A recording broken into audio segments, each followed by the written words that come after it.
Welcome to another video, guys. Today we have a 2008 BMW E90 generation 335i sedan. This is a car that way back when, 2012, 2013, I actually considered to replace my front-wheel drive Audi A3 manual as my fun daily driver. Since then, I have not driven one of these, so I'm actually really curious to see how this E90 feels on a canyon road. This car has the N54 engine. It's a twin turbocharged inline-six 3-liter that made around 300 horsepower and 300 pound-feet of torque when stock. Now, the owner Bryce has done a host of mods, including upgraded turbos, and with a tune, this car is now pushing out 400 wheel horsepower on 91 octane. It weighs around 3,600 pounds, and obviously this is no sports car, but it is front engine, it makes big power, it's rear wheel drive with a manual transmission, and good old fashioned hydraulic power steering. So it should still be a pretty fun car to drive on a back road. Bryce has also done some suspension and brake upgrades. I'll put the full mod list in the video description. So with that,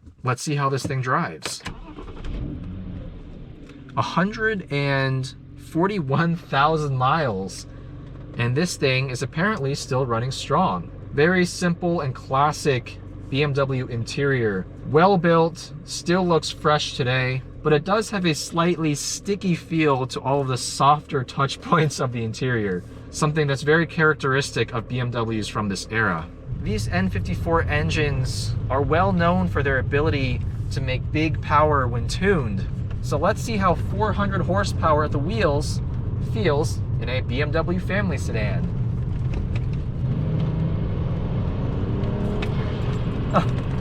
Big whooshes and whistles from these turbos. Okay. Yep, that feels like every bit of 400 wheel horsepower.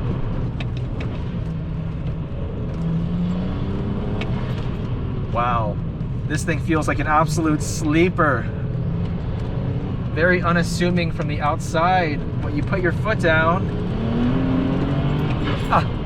some one tire fire.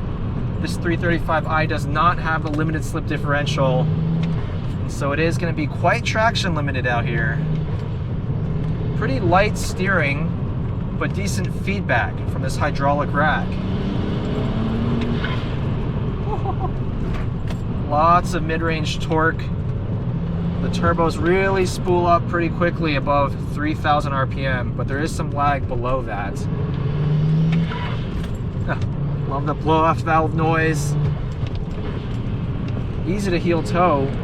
Decent throttle response as long as you keep the RPMs high enough. Pretty good brake pedal feel as well. Suspension is a little bit busy. Let's see about a straight line pull here, shall we? We'll roll into it, first gear.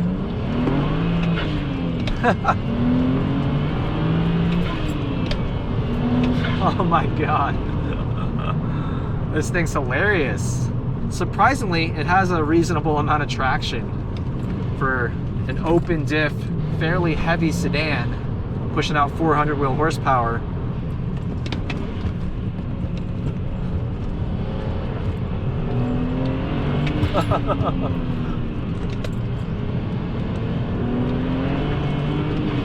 Woo! Lots of one tire fire coming out of second gear corners.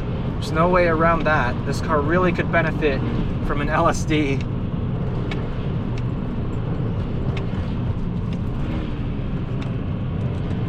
Good turn in. Surprisingly sharp front end from this 335.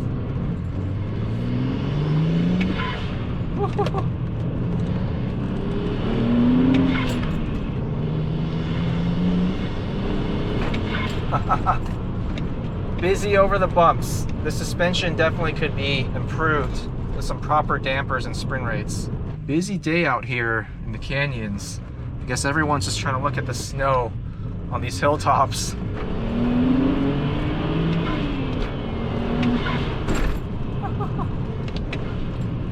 Easy to heel toe. Surprisingly, for a car that's pushing so much boost, these upgraded turbos, I thought it would be very difficult to rev match, but no. The throttle response is not bad at all above 3,000 RPM, and it pulls pretty hard all the way to 7,000 RPM. Love those turbo sounds.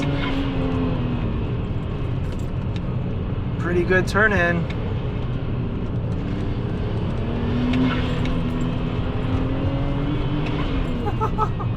This thing's so lively on the downhill. Definitely could use improved suspension, like I said. It feels a little soft and loose and just not very controlled. Fine for daily driving, not exactly purpose-built for canyon carving. And that's all well and fine because this thing's got a baby seat in the back.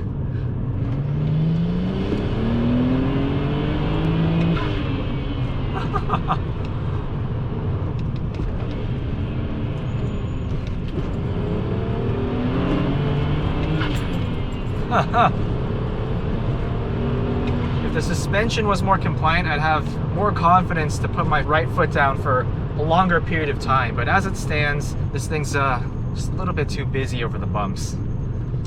But this engine, my God, so powerful, so much torque, and it pulls hard to redline. That's what we like to see from a turbocharged engine. A little bit of turbo lag down low, that's fine, but as long as the engine pulls hard at the top end, that's what characterizes an exciting, tuned, turbocharged engine for me. I gotta say, the E90 generation of 3 Series is such a capable car, especially in 335 form. This is a tuner's delight, and it's a sleeper at that. You can get around town just fine, you can be unnoticed, but when you put your foot down and those turbos spool up, be prepared to hold on. It almost feels like a 4-door Mark IV Supra in some ways. Let me know what you think of the E90 generation 335i. Is it still a worthy sleeper car, or has it been left in the dust by newer cars? A big thank you to Bryce for letting me review his car. Thank you guys for watching, and I'll see you all in the next one.